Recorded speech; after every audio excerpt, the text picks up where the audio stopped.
All right, students, the purpose of my Zoom session this morning is to focus on business writing, and that's because business writing is different than what you have learned thus far with English or essay writing. Most all of you have come out of an English class. That was a prerequisite for this course. And yes, you learned how to do proper grammar. Yes, you learned how to do proper sentence structure and all those beautiful things. But one thing you didn't learn about was how to format business documents and what business documents should look like. And so that's really the main emphasis of my PowerPoint, or of my Zoom session today, is to talk to you a little bit about the difference and really what I'm looking for in in the writing assignments that you're going to be submitting here coming up. And so I wanted to make sure you understood. So one of the assignments that you've been doing is the do's and don'ts of business writing.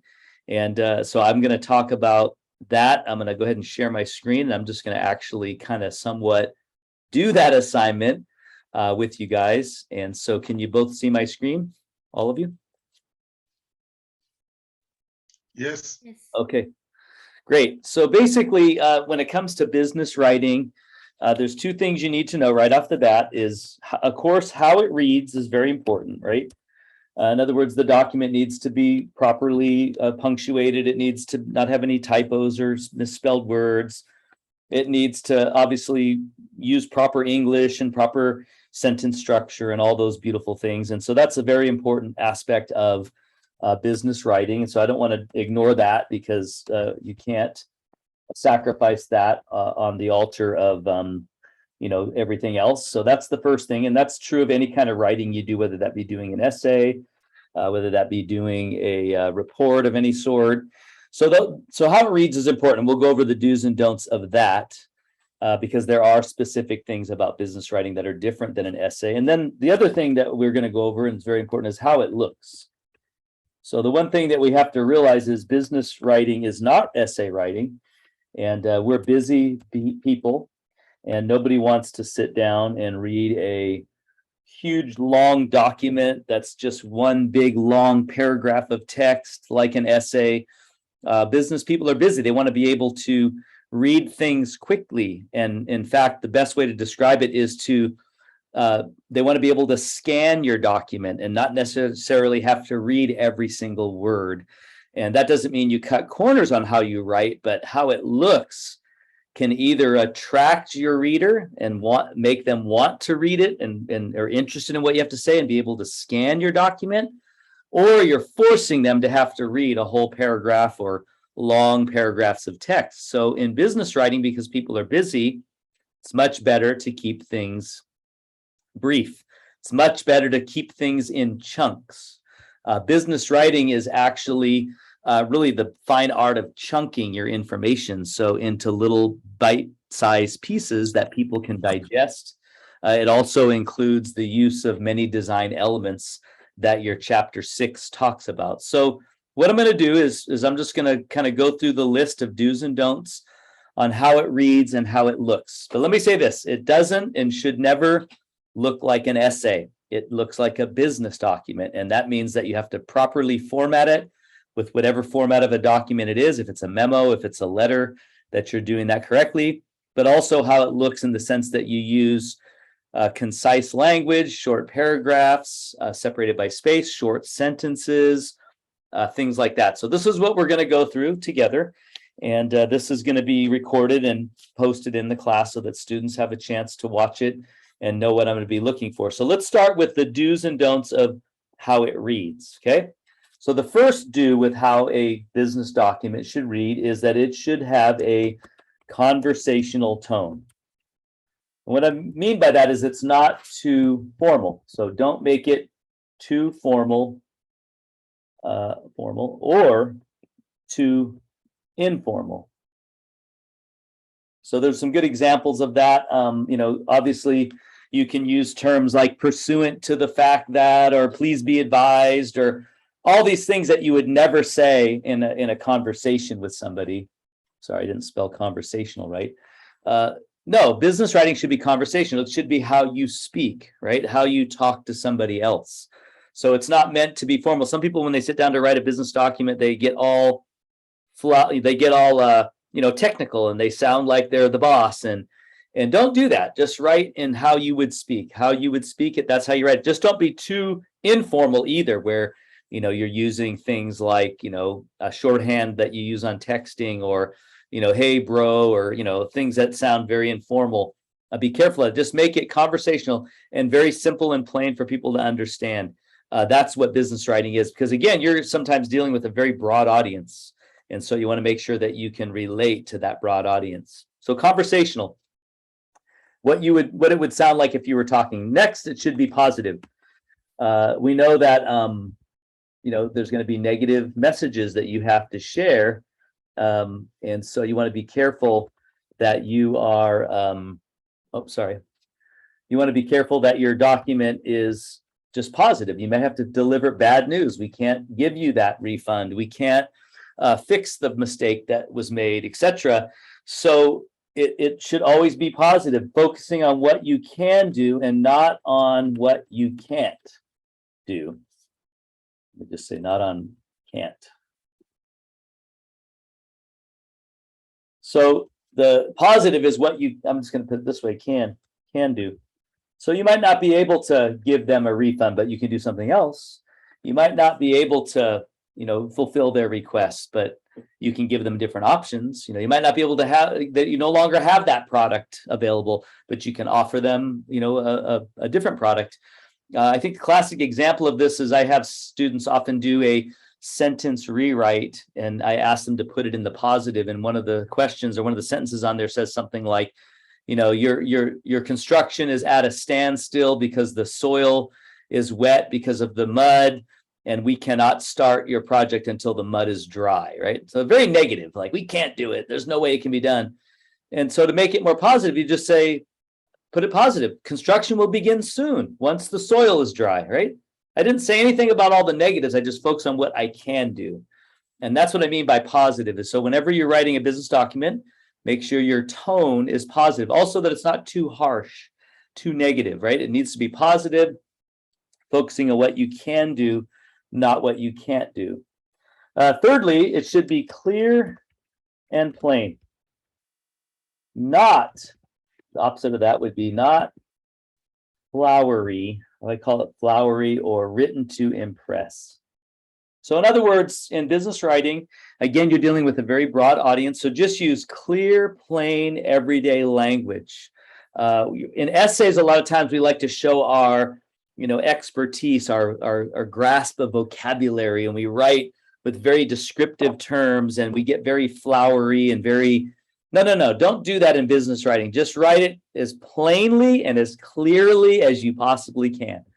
That's the idea. And don't try to impress people with your expertise. Just write it simple. In fact, I believe when I took this class, it was said that you should write at about a 6th grade to 8th grade level. That's how you should write a business document. And so keep it very simple, very clear, very plain. And then it's also very important that you make it you-centered. I think your book talks about this. You-centered versus the other one would be me or we-centered. So don't make it me-centered or we-centered. So a lot of times we write things like, we can't do this, or we have this policy, or we want you to do this for us. Business writing should always be about the benefit of the reader. And so you put it in the you focus. You put it in how is this going to benefit you? I'm doing this for your good, right? So a good example of that is, another example is there was a sentence in that same sentence rewrite assignment that said something like, we can't offer cash discounts on, according to our regional policy, we can't give you a cash refund on your returned merchandise, but we can give you store credit. It's all about we, right? We can't, we can. But you can center that around and say, in order to continue to offer you name brands at discount prices, you can get a store credit on a returned merchandise, however, not cash refunds, right? So it's all about you. It's not about me and my policy. So everything that you write for business should be always about your recipient, that they are the beneficiaries of what you're asking or what you're sharing. Fourthly or fifthly here is you need to be brief and short. Brevity is king in business writing because, again, you're not trying to be flowery, is you're trying to get the message across in as simple a form as you can. And most importantly is because people are busy. They don't have time to read your long documents. So you want to keep them brief and short to the point, but don't cloud your message by being too short. So kind of that perfect balance. You don't want it to be long and using a bunch of unnecessary content, unnecessary statements, etc. Make it where you can, where it's what you're sharing is important and necessary, brief and short. You guys with me so far? You also want to write in, you want to change up sentence types. Now, what I mean by that is there are basically 4 different kinds or 3 different kinds of sentences. There's a simple sentence, there's a compound sentence, there's a there's a complex sentence, and then a compound complex. So there's 4 different types. A compound sentence, or should I say a simple sentence, is just, one subject, one predicate or whatever, and it has its own meaning in and of itself. It's not dependent on anything or anyone. It's a complete sentence. The problem with doing all short sentences is that it is choppy, makes your reading choppy. Compound sentences, usually 2 complete sentences, but connected by a compound like a and or a but. So that would be another way to make it a little more flowery. As long as the 2 parts of the sentence are somewhat related, you can do a compound sentence. Compound complex sentence is a complex sentence is one that has one self-supporting sentence, but then a dependent sentence. So it's something that is the second part of the sentence is not a complete sentence in and of itself. It's dependent on what's said in the first part of the sentence. And so that would be a complex. And then, of course, a complex compound is one that has 2 compound sentences and a dependent clause. And that would be a compound complex. You can look these up in your book, but the reason I bring it all up is simply to say that you should change up your sentence types, but be very careful of long sentences. Don't make them more than 20 to 25 words long. One thing that students often do is they just love commas, and so they just keep adding more information to the same sentence by adding commas and ands, and don't do that. Break up your long sentences. If you have a sentence that's more than 25 words long, break it into 2 and make it more simple and clear. Don't just keep running on with more content in the same sentence. That's a very big, important thing to be careful of. Now, in essays, you could do that. That was showing your expertise, but in business writing, no, keep your sentences short. Of course, as I probably don't need to say this, but use proper grammar and punctuation. Don't use emojis and all that. I mean, you can use emojis, but don't use shorthand like you would in a text message. And that's what I say for don't treat it like a text message. And that's including your emails, by the way. Don't treat it like, I got treat on my mind with trick or treat. Okay, don't treat it like a text message.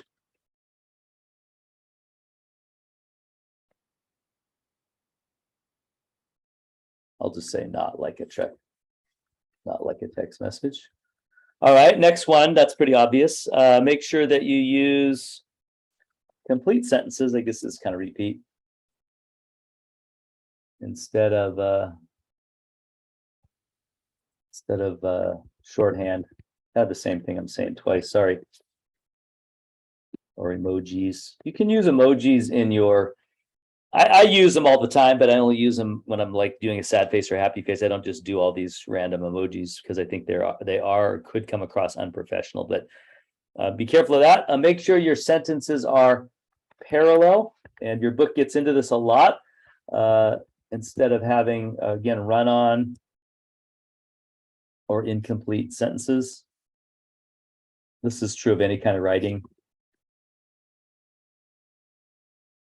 Parallel meaning that, if you're mentioning a preposition with a verb, and then the next part of the sentence has no preposition, and then the next part of the sentence but it has a verb, and then the next part of the sentence has a preposition, a verb again.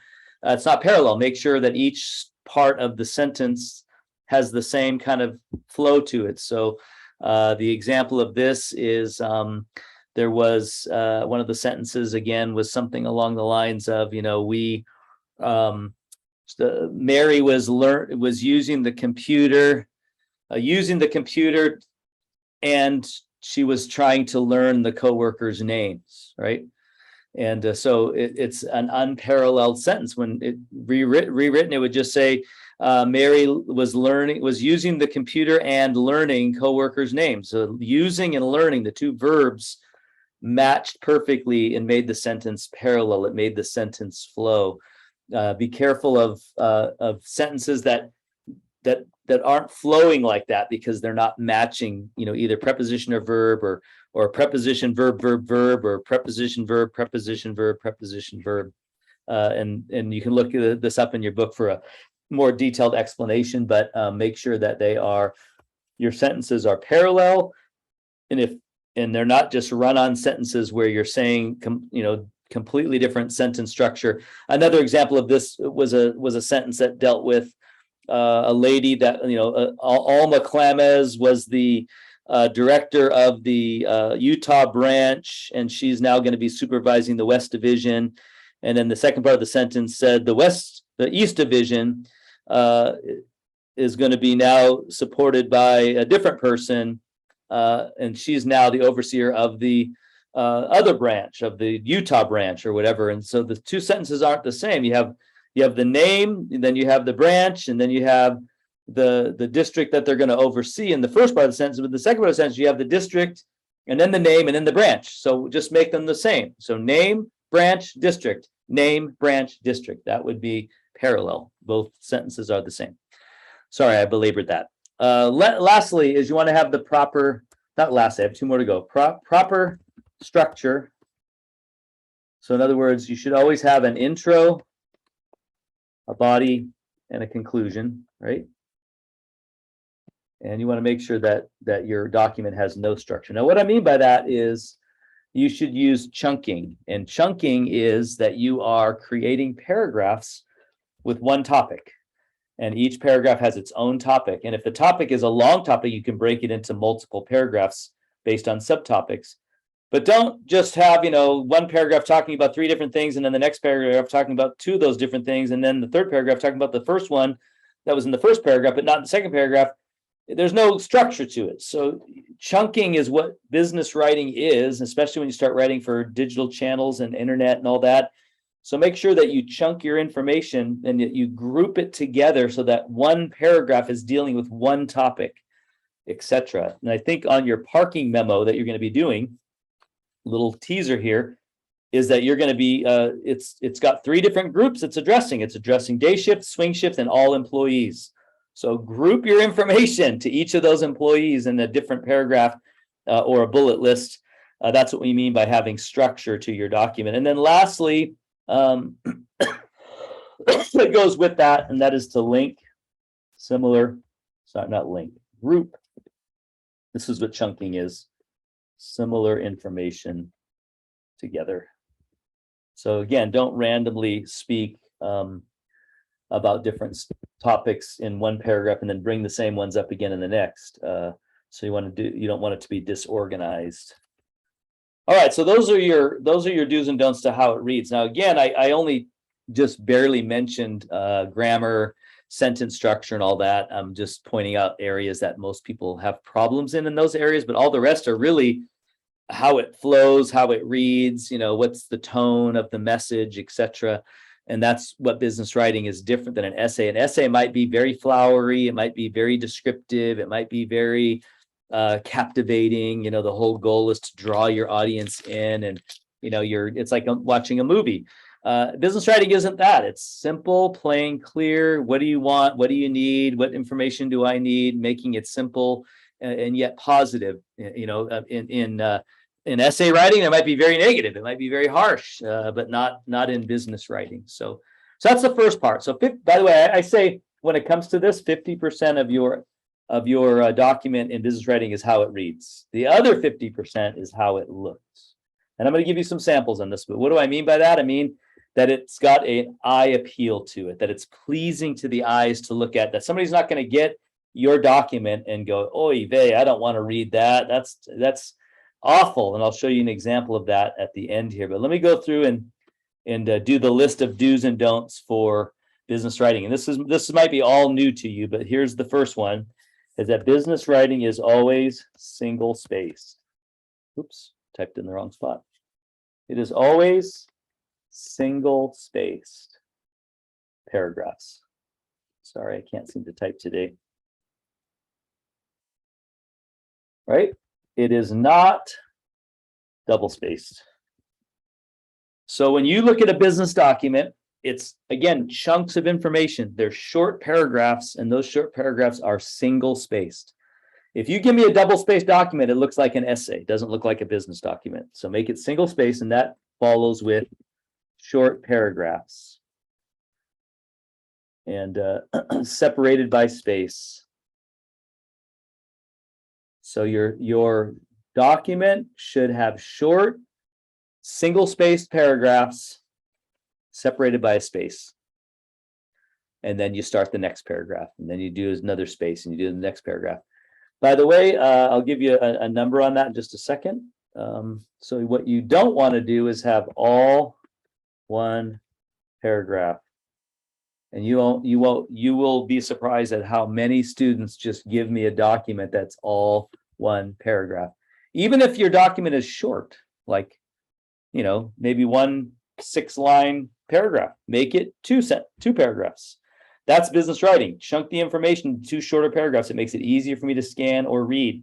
So it's never all one paragraph, no matter how long or how short it is, unless it's a sentence, then it would be 1 paragraph. But if it's more than that, make it 2. Number 3, make sure you use the proper formatting. What I mean by that? Oh, and I didn't tell you how long your paragraph should be, but proper formatting, meaning margins, etc. Margins, space between parts. I'll go over that when I show you a letter. But basically, letters and memos all have 1-inch margins around them. They should be centered in the page, horizontally or vertically. They should have the right kind of title blocks or the right kind of signature blocks. All that's what I mean by proper formatting, and I spelled proper wrong. And by the way, back to the paragraphs. Your paragraph should be 8 lines max. Your book says that. It says suggested, but I say absolute. 8 lines max. What does that mean? It means if you count a paragraphs, if it's a long document and you're making paragraphs, they shouldn't be more than 8 lines. So if you count every line of the paragraph, there should only be 8 maximum on your paragraphs. And if you have a really short document, again, even if it's only 6 lines, still make it 2 paragraphs, so that way it's more readable and scannable. Sorry. So again, proper formatting. The opposite of that would be improper formatting, obviously. If it's supposed to be a memo, make it look like a memo. If it's supposed to be a letter, make it look like a letter with all the parts that go into a letter, all the parts that go into a memo. If it's an email, make it look like an email. I think we went over some of these documents already. I'm just really batting 1,000 today on my spelling. All right, next one, font size. Should be 10 to 12. So in a document, in a business document, should be 10 to 12. Don't give me a 14 or 18 point font on your document to try and buy more space. Besides, it doesn't matter in business writing. In essays, you're trying to cram as much information in there so you can make it 8 pages long. So that's what the professor told you. In this class, I just want you to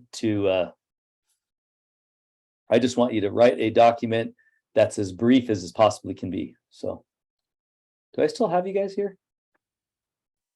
Are you guys here? Yes. Okay. I'm just not seeing the Zoom screen, so I'm like, yes, it's very quiet. So, yeah. so make sure your font's not 2 sizes too small. Very, very important. Next one, using headings. You guys know what headings are? Headings are roadmaps through your documents. So usually they're above a paragraph or the beginning of a paragraph or in the middle of the page, and they tell me what's to follow, right? Headings are extremely valuable in business writing because they tell your receiver, your reader, what's in the next paragraph, what's going to be the next content.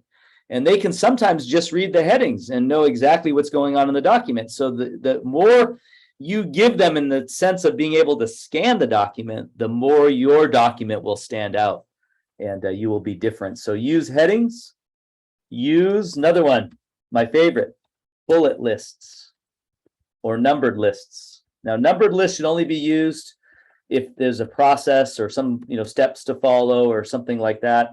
But bullet lists are wonderful to take a whole paragraph of information and make it easily scannable, especially if it's a list of some sort or you're stating 5 things and put it in a list. That way it can be looked at very easily, very briefly. The parking memo, there's like 4 or 5 instructions for each group of people being addressed. Put it in a bullet list. Makes it so much easier for that group to read what their guidelines are, right? Rather than having to read a paragraph and might miss something. Put it in a list. So bullet lists are your friend. Use bullet lists in every document if you can. That's the way I do it. So, and in fact, hopefully you've been seeing in the emails I send you that I'm using some of these stuff already. So that you get an idea of what I'm looking for. Very important as well. Use bold, italics, underline, all caps.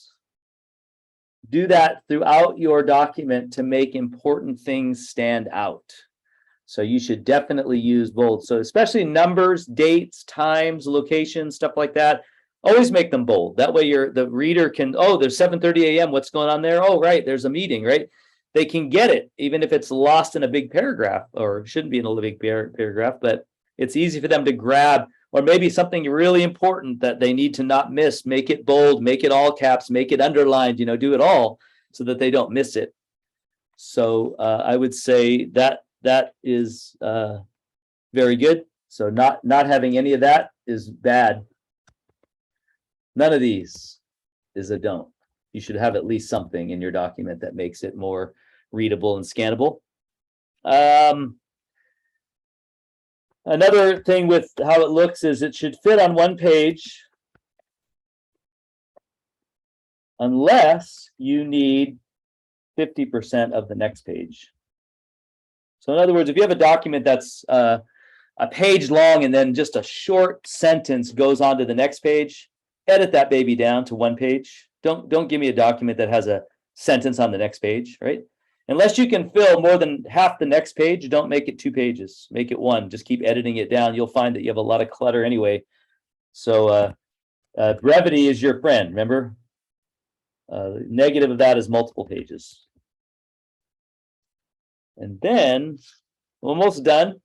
I already said dates, numbers, and all that should be bold, so I'm not going to write that down. And then here's the last one for how it looks is use graphs, tables, etc. for data. So business documents, what you'll note is a lot of times they do pie charts and they do histogram charts and they do tables, because that's what business writing is. You don't want to cram a bunch of data into a paragraph and have somebody read that. 35% of men, 55% of women, 75% of kids, and they're trying to read that all in a paragraph. No way, that's torture. Put it in a table so that way they can see it real easy, real scannable, and they can look at what they want to look at, right? They can read what they want to read. So that's kind of the goal of business writing. So this is my list of do's and don'ts. I'm sure there's probably other things that I'm not thinking of at the moment, but this is my current list of do's and don'ts, and this is what you should do in all of your documents. So with that being said, I'm going to give you a couple of samples to look at when it comes to this. So let me, while I still have my screen share on, I'm going to go to my documents here, and I think I have a folder called Business Writing. I do, and I have some examples of different documents that I can show you. So I have formatting ones. I have do's and don'ts. Let me see. Before I do that, though, let me go through. Did I include the PowerPoint in our class on the memos? I think I did. Let me go there real quick, because I think I have this PowerPoint is really good to show you kind of the do's and don'ts of what I'm talking about. So let's see. That's a resume. So it was last week, how to format a memo. So let me stop sharing. Let me start sharing.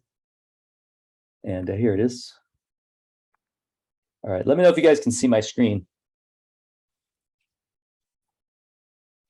Yes. I'm going to download that and I'm going to open it. See if I can do that. Oh, it's still downloading. Let me give that a second. I'm gonna go through this PowerPoint real quick that I did for. It's not ready yet though. I'm impatient. I'm becoming impatient. So there we go. All right. This was actually my teaching demo that I did at Cerritos College when I got hired there before I started where I'm at now. So let me go back. All right. So I'm just gonna use this. I'm not gonna teach the whole thing. I'm not gonna go through it. It was only 5 minutes or 10 minutes when I gave it, but the importance of properly formatting a business memo or really any business document. What do you think is true of most workers in this fast-paced internet information age? They're what? You guys want to answer? What would you think of that most people are true of? Okay, I'm going to tell you. Busy, right? They're going crazy. Did you know, somebody said what has dramatically is actually Jake Sparstein from the Test Lab Digital Com Information Overload. What's changed most dramatically from the ice age to the device age is the concept of busy. Being busy before had to do with how many errands you had to do or catch up on, but being busy today is just a constant because we have so much access to information. And of course, that information is basically doing, work. How many emails does an average worker receive every day? 121 emails a day on average, 44,000 per year. 215 billion emails are sent daily around the globe. And people sometimes check their email 77 times a day. Talk about distracting. And that can even peak as many as 350 times a day they're looking at their email.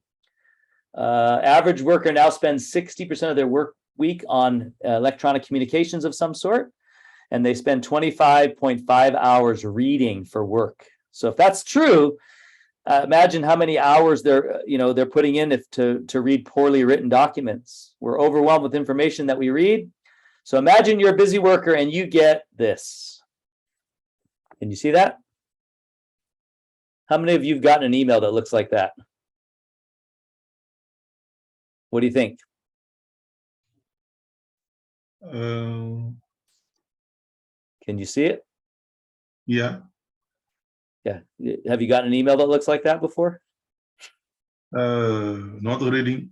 Well, what's wrong with it? There's no space. You can read it.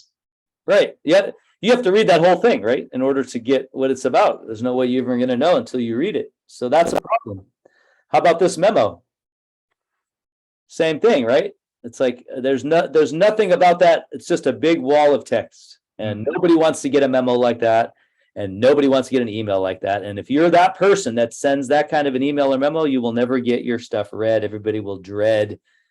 Pretty soon they'll just delete what you send them. Or even an essay. That's an essay format, right? It's not as bad, but even so, that's not a proper format for business documents. Okay. So what should they look like? If you want your messages to be read, to stand out, to be taken seriously, to not waste time, to show professionalism, to be welcomed, they must be written and formatted with excellence. And so what does that look like? Basically, we talked about memos. I'm not going to go over that, but I just want to show you a properly formatted memo. So there's one. So notice it has a title block at the top. Memo title block should always be double spaced. That's the only thing in a business document that's double spaced is your title block on a memo and only on a memo. And then, of course, you have each of these various things being described. So if you're to read this, headings allow your group and organize and highlight specific information under a united heading, which allows improved readability and skim value of the document. Lists, so bullet lists, numbered lists can be used for processes. Bullet lists can be used for highlighting. And notice as a list, it breaks up larger things, allows for white space, and makes the document scannable, improves readability. So that's why you want to use lists. And then here's your proper formatting. You want to make sure you have the right margins, how far from the letterhead down. All of that is in the appendix of your book, but that's how it should be formatted properly. There's a little video that shows you how to set your margins by going and setting your carriage returns. And it goes all that, but I'm not going to show that. So here's the same document. It's telling you exactly how to format it. But my point being is you can see that it has headings, it has bullet lists. If I go on to the next page, it has paragraphs. It tells you how long your paragraph should be. It has short sentences between 10 and 20 words. And then what kind of words you should use. Be careful of slang or jargon or cliches. And then it gets into the last page. If there's a 2-page, you have to put a header on the next page. That's why you don't want to. Then it gets into fonts, what kind of fonts you should use. So those are, then a memo always has the initials of the author, and in this case, the author and the sender. But that, I just wanted to show you that as a quick example. Let me give you some other examples of people's actual work that they've turned in my classes. So please ignore the names in case you know them. You won't. These are from years ago. So, but let me see here. So business writing. So let's look at a bad memo. So what's wrong with that one? Can you guys see that, by the way? Let me see. You might not yet. Let me see. Let me fix that. Okay, here we go. Okay, can you see that? Yeah. So again, what's wrong with that? There's no spacing. Yeah, it's all no spaces, all one paragraph for the most part, even though they do have they end the paragraph here, they start the other one right next to it. There's no spacing. The memo title block is not double spaced. In this case, should be formatted like a memo. The margins are way too small on the left. So that's a bad memo. If you sent me that, I would probably give you a low grade for that. Here's another one. So again, this one, hold on, I'm not sharing my screen, so give me a second. So this one here, what's wrong with that one? There's no space between paragraph, just one paragraph. All one paragraph. That's a big no-no, right? And then they also, in this case, it's supposed to be a memo. They're missing the from line up here, and they also have a signature block, which memos don't have signature blocks. They just have initials. So, but yeah, the big problem here when it comes to formatting it's all one paragraph. Very, very intimidating. Nobody wants to read that. Nobody wants to get that email from you. So let me go to another one. Let's see. I already showed you that one. Let me give you a good one. It's a better one. This one's not as bad, but hold on. It's not great, but it's not too bad. I called it good because at least it was. So here you go. Can you see that? Yeah. So not too bad. At least it's short paragraphs, right? This would probably be a B work right here because at least they have short paragraphs. They formatted it properly. So for the most part, that's decent. But I would have loved to see more design elements for scannability in here. Maybe some bold text, maybe some, some information about, or some bullet lists or whatever, just to make it more attractive visually to the reader. And I'll give you some samples on that here in a minute. So how to do that. Sorry. All right. Let me look at another one. That's good. All right. That one kind of looks like the same one. Never mind. I'm not going to show you that one. All right. Let me show you your assignment this week as a good and bad memo. So here's one. You should be able to tell me what's wrong with this one right away.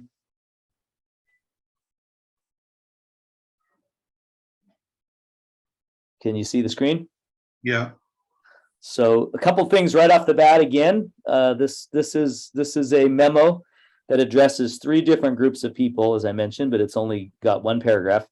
And it has an indent at the very beginning. See this indent right here? That's a big no-no. I don't know if I put that on there or not, but it should be on the don't list. Okay. No indents. You don't do that in business writing. Again, it's not all one paragraph either. So this is, and it has in the memo, it's a memo, so it shouldn't have a signature block on it. But so that's a bad memo. Let me show you the same memo formatted the way that it should be formatted. And you'll see hopefully the difference. Let's see if this one's it. No, that one's not, that's not the end all. I'll show you this one, but this is okay, better.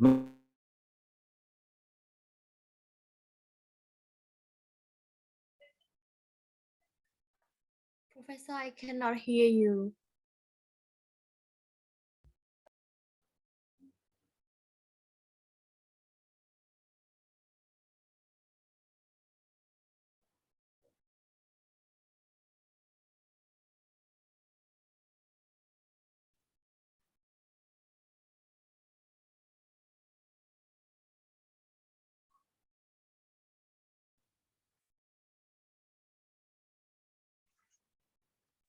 Oh, sorry, I accidentally muted myself. Okay, now you can hear me, right? Yeah. Okay, Yes. sorry about that. When did you stop hearing me? Hard to say. Since the screen appear. Yeah. Okay. So you guys can see this one now? Yeah. Yes. This one's better. It's not perfect, but it's better because they use some headings. So they have day shift employees, so they're addressing day shift employees, swing shift employees, so they're addressing them, right?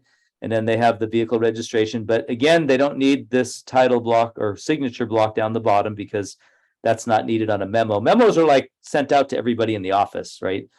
So they're not needed. Just usually the initials of the author would be all that's needed there. So that one's better. Not perfect, but better. That would probably be a low A, maybe a high B on that one, just because they at least use headings and they use some bold text to make things stand out. I'll show you the one that I use as the sample for everybody to follow. So let me see here. Sorry. It's making me want to share a screen and I don't want to share. Okay. Let's see if this one's the one. Yeah, that's better. So let me show you this one. Now this one is probably an A paper for sure. Where's it at now? Here we go. All right, can you see my screen now? Yes. Okay. So notice they have it all formatted properly, and notice they have 3 headings for each of the different groups being addressed: all employees, day shift, swing shift. All the spacing is pretty consistent. They used all caps right here. You must have a white sticker to avoid being ticketed, so you're not going to miss that, right? They have the dates and locations in bold. They have a nice little bullet list of what is important for the day shift employee, what's important for the swing shift employee. And that's so beneficial because if I get this memo and I'm a swing shift employee, why do I care what the day shift employees have? I don't even have to read that paragraph, right? I can just look at what's relevant to me. And so this is a example of business writing at its best. Headings, bullet lists, bold text, short paragraphs, formatted properly. That is an A paper, without question. I would say great job. I have no comments on your paper. So do you see the difference? Yeah. Between the paragraph and then this?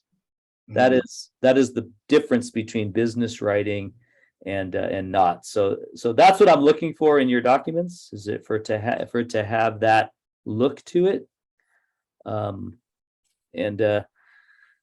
And let me say, in your book, I don't like the PowerPoint for your book, so I was going to look at that, but it's not really worth it to look at it. I'll show you here why I didn't like it. Let me share my screen. I'm not real impressed with this book's PowerPoint slides, but notice you can see my screen now. You see the PowerPoint slide? Yes.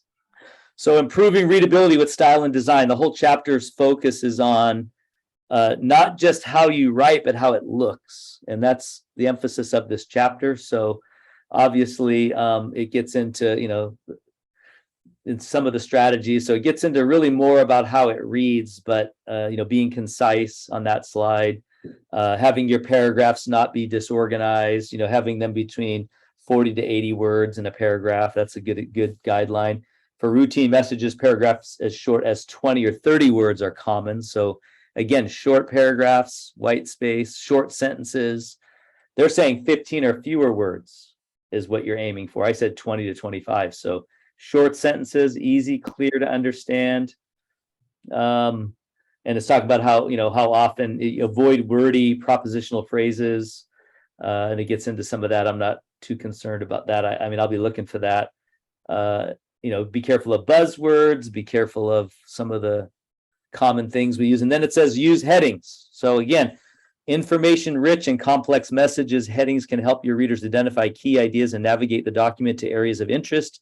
As you create headings and subheadings, be consistent in your formatting, your style throughout the document. So I say use headings much as you possibly can. And that was it. That's all it said about it. So I wasn't real impressed. I thought there should be a lot more said. Let me see. I think that's pretty much all I want to say, because I don't want to make this too lengthy. It's probably already about 40 minutes long, so, or a little longer. So any questions before I end? No.